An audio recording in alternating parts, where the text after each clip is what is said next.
Hello. Since we are starting on a new school year, we're about to start next week, I just wanted to quickly go over what curriculum choices I'm using with my kiddos this year. I have a 5th grader, 4th grader, 2nd grader, 1st grader, preschooler, a toddler who just turned 2, and I'm expecting our 7th baby on September 2nd.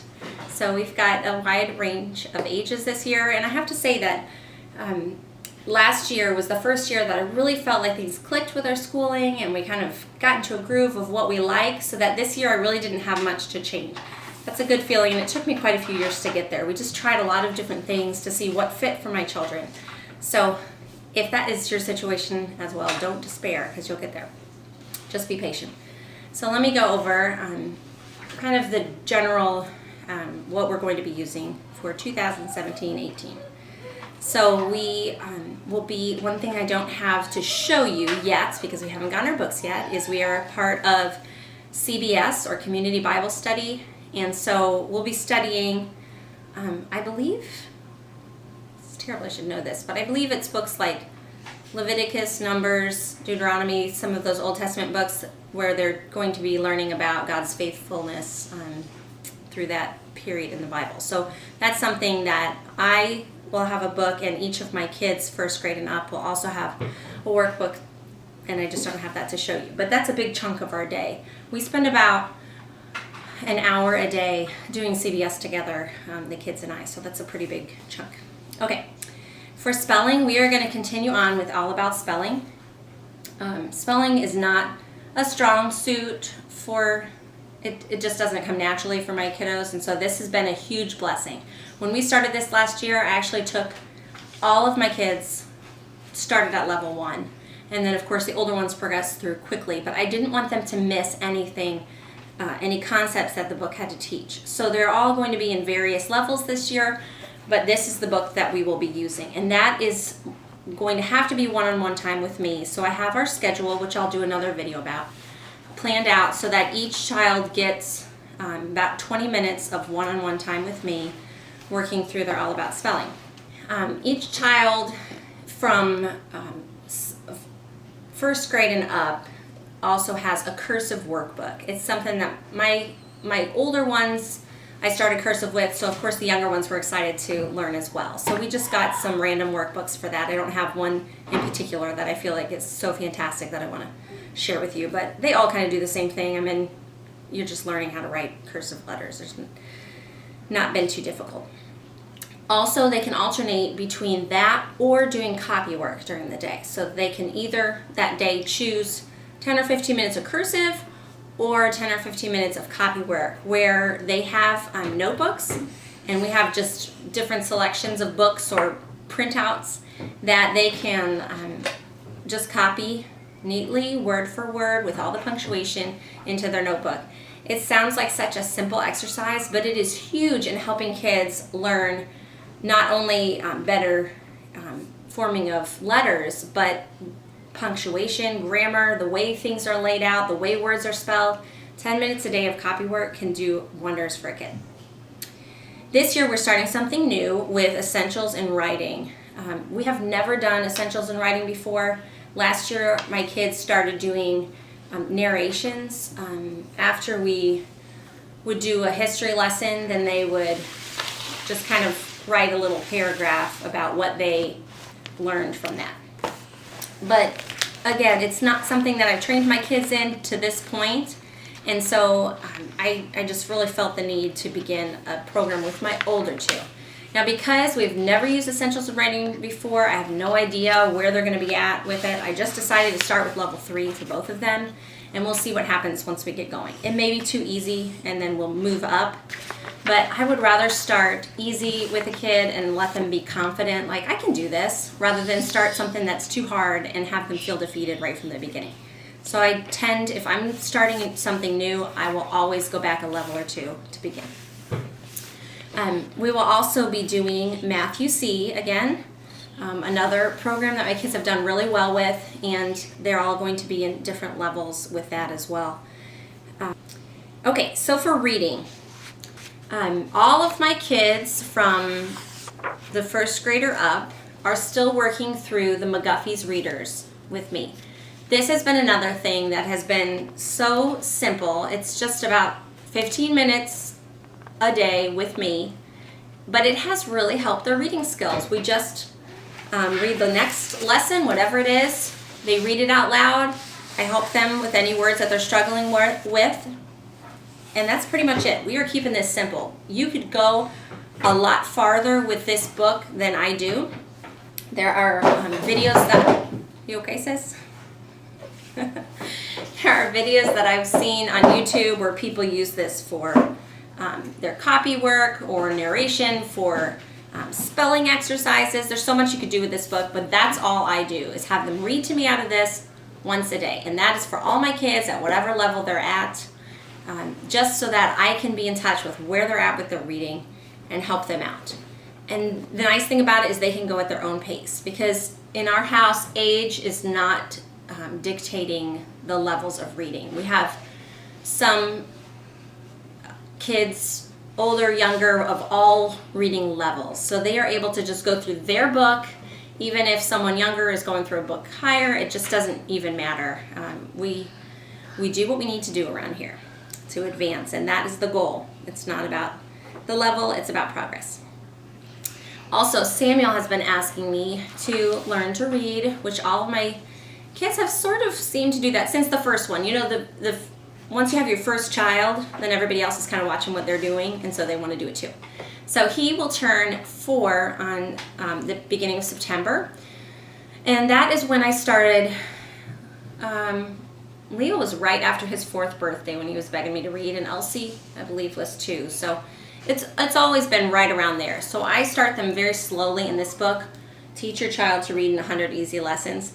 We did not get this done in 100 days because we really go slowly through it. At the beginning, it's super easy, and they can fly.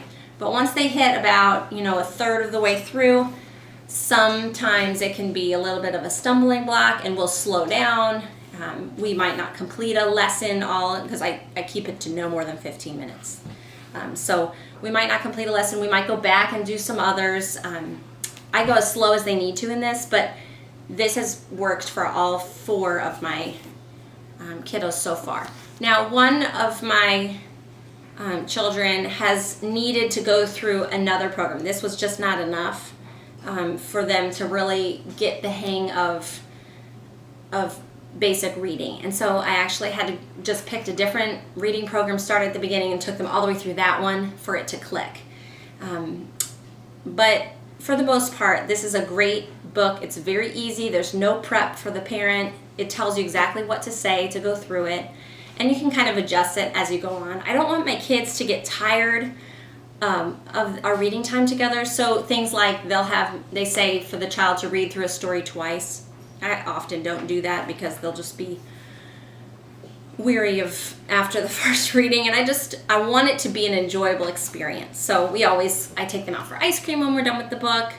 We have a little sticker chart that each time they do a lesson, we put a sticker up. I want it to be a fun experience because it's really setting the tone for what is to come. And I want readers. Okay, for history, we did not finish this book last year. This is Story of the World, Volume 1.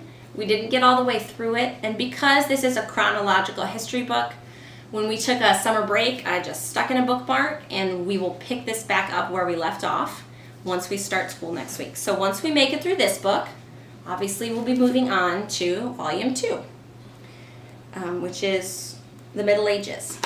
We do have the activity book that goes with this. There are tons of activities in that book, much more than I could ever think about doing. So I will just kind of look a couple chapters ahead at a time and see, is there an activity that seems like it would be fun for my kids and not too much work for me, because that's just the season of life I'm in. And if so, then we'll do that activity. If not, we just stick with all of the printouts. It also comes with coloring sheets, maps for the kids to fill out, and they generally will sit and work on those while I'm reading to them, and then we file them all into their own binder. Now, I have one child who is not a fan of coloring, And I'm perfectly fine with that. This is not supposed to be laborious. If they want to color, they color. If they don't, they don't. But I do ask him to complete the map because that gives a daily picture of where in the world is this story happening? Where are we at right now? We do history. This year we'll do it 2 times a week, and then science the other 2 days a week. So I can't fit in history and science in a day, so that's how it's a one or the other. So if we do history Mondays, Wednesdays, then science would be Tuesdays and Thursdays. Fridays is when we go to our CBS class. So by the time we get home at lunch, we've generally been pretty tired, and my little ones tire out fast from that day. So we'll use the afternoon for reading or catching up on things or just playing outside. Okay, geography. This year for geography, I'm keeping it very simple. Other than, the maps for this, of course, is part of geography. But I'm also just going to have some laminated maps that each morning they can, when they're done with their CBS homework and waiting for everybody else, they can spend a few minutes just with a dry erase marker tracing over, this is, there's different maps. I have one that is, and I'm sorry I don't have them printed out yet to show you. I'm getting them printed and laminated at our copy shop, so they're in the works right now. But there's one of the continents, so you could practice tracing the continents, or there's a more detailed one of Europe, and so on. So they literally can just trace the countries or continents with a dry erase marker, and as they do that each day, they'll become more and more familiar with those and just pick it up. The other thing that we do for geography is during our school year, I just like to have our globe out where it's accessible, and anytime we're reading a book or we're hearing about a missionary or talking about our World Vision child that we sponsor or whatever it may be, we can find that on the map. Geography is just something that is, I believe it's so simple to incorporate into your school day because you just make it part of your life. Okay, sorry, my card was full of my camera. I had to switch it out. Okay, so for science. Last year for science, we did God's design for heaven and earth, our universe. We just read through this book is set up so that there are very easy explanations of things or more advanced. So I kind of did the middle readings. I would just read them. There's the beginner section. I would just kind of read through the beginners, and then if there were some extra things I wanted to point out, I would do that. So there's a lot in this book that we did not cover that would be more appropriate for older kids. My children also, I just bound some blank paper that they decorated the front of, and they used this each day. They would just do a little something, just write a definition or draw a picture or whatever it may be, just something to kind of reflect what we learned that day. Sorry for the background noise. My kids are playing Legos and getting rowdy. So we, because we did Heaven and Earth, which talks a lot about the stars, obviously. This one was specifically about the universe. We are going to be observing the solar eclipse that's coming up on the 21st. And so I'm going to we didn't finish this entire book. We got to the point where they were starting to go specifically planet by planet by the end of the year. So we did miss the very end of it. I'm going to continue on for the next 2 weeks just so that we're still in the universe mindset when we observe that solar eclipse on the 21st. But after that, we're going to set that aside and we're going to move to the planet Earth one. So we did the universe, this will be Earth. I debated about going with another science curriculum, but this year, because I have a lot of changes happening with moving and a new baby, I didn't want to start something new. This is working, it's simple. They are getting things out of it, I'm sure. They tell me random facts that they've learned, so it's working. So we're just going to continue on with that. Let's see. For Another aspect of the science is that we are going to be doing nature study once a week. Obviously, this is something that my kids kind of do every day because our new property that we're going to be living at is on almost 16 acres of partially wooded, some just grassy areas for grazing. There's a creek. It's got a lot of variety. And so nature study obviously is something that they're doing just by living there once we finally move there full time. But each time that we're out there now, they're discovering new things and it's very exciting. So I have had this book on my shelf intimidating me for probably 2 years. This is within the Charlotte Mason community. This is a really big supported book. And so I bought it a couple of years ago. And it is very intimidating, especially if my kids find something, it's so easy to search the internet. This book has kind of laid by the wayside. However, since we're in a new physical place of living, I am pulling this book back out again, and once a week I am just going to be picking a section and reading that to them. For example, in birds, they go through different birds. They have the chipping sparrow. So I will be reading them that section so that they are getting facts and having their minds awakened to a specific animal. There's other things besides just animals in here, but we're going to start with the animals and the insects. My children, this is really silly because it came from Wild Kratts, which is a PBS show. But they have so much knowledge about animals in their minds. It's incredible. They have taught me so much. So I know this will be interesting to them and exciting. We also have these that I had bound at the end of the last school year. I'm all about our copy shop because they put bindings on for just, I want to say it's $1 something. It's so inexpensive. So I take any papers in, just bind me this, bind me that. It's so fun. But this, they can just do some little watercolor drawings or pencil drawings of things that they find in nature. So that will go along with this. We're going to be more intentional about getting that done. And also, my plan is that in the mornings, after we do our CBS, we take a break and we go outside and hike around for 30 minutes before we come back in. Because I have some wiggly kids who would really benefit from going outside for a little bit before we have to sit down again. That's my plan. Okay, for literature, literature is just a very painless subject around here. I don't think my kids would tell you that they had literature as a subject. They probably would not even know.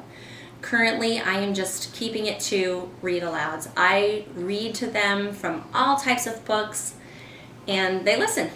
And that is what we're doing for literature.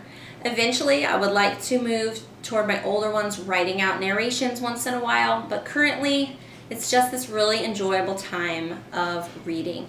And we have gone through so many chapter books this summer with me being pregnant and needing to rest a lot more. We've gotten a lot of reading done. Currently, 2 that we're in the middle of is this old book by Louisa May Alcott, which is called 8 Cousins, that they're really enjoying. And we've been moving through the Christian Heroes Then and Now series. We're on Hudson Taylor right now. So those are 2 books that we are in the middle of this week. And I have long lists because whenever I see quality book lists, I'll print them out and save them so that I'm always able to order from the internet whatever we need next, just so I have a good supply of books that keep on coming.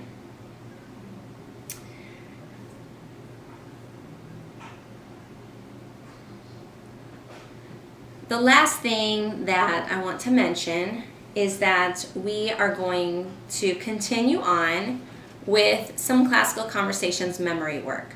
We are not part of a community. We just basically take the list of what is memorized and do it ourselves here at home. We go at a very slow pace. We were in cycle 1 last year. We're completely off from the rest of the world, but it doesn't really matter because we're not part of a classical conversations community. But I will write out the memory work for that week, and we just do what we can do because it's one of those things that there's a richness there in memorizing that I really enjoy, but it's not something that I'm going to allow to stress me out. So we've memorized things like their history, has them memorize things like the 7 wonders of the ancient world, or different sentences about what happened, major events that happened in certain periods of time. And it's put to music, it's just fun to listen to, and my kids really enjoy it. They will once in a while see how many songs they can remember. There's also memorization of science, where they'll memorize, the parts of a plant, or the difference between, different kinds of animal groups. And it's been really fun for them. So as long as it's fun, I'm going to keep going. Once we're settled and moved, we plan to finally start the violin lessons that my kids have been waiting for. We have the violin sitting there ready. We're just waiting for the chaos to die down a little bit within our family life, so they will be able to do that at the latter part of the year. And I also make sure that in the afternoons we get a little bit of silent reading time, just so they can sit with a book for 30 minutes and do some reading on their own. It's another one of those things that is so hard to get my kids to do, honestly. But I have always been a natural reader. It's been something that has just blessed me throughout my life, and I'm going to create some readers, even if I have to do it kicking and screaming, which is the case for some, but not all. So that is my plan this year. I'm going to have another video where I go through my schedule of how I plan to pack this into a day. I do not want to do school all day long. I want my kids to have time to play outside or explore or do Legos or whatever it may be. And so the only way for me to do that with my large group of kiddos is to be really intentional about what time we're doing when. This is not how I've always operated with my schooling. I was very loose and flexible the first couple of years, but it's just gotten to a point of necessity. So that's what I'm going to do. I'm just finishing up putting together my little schedule, and then I will do a video to share that with you as well. So if you have any questions, please let me know. I'd love to help you out.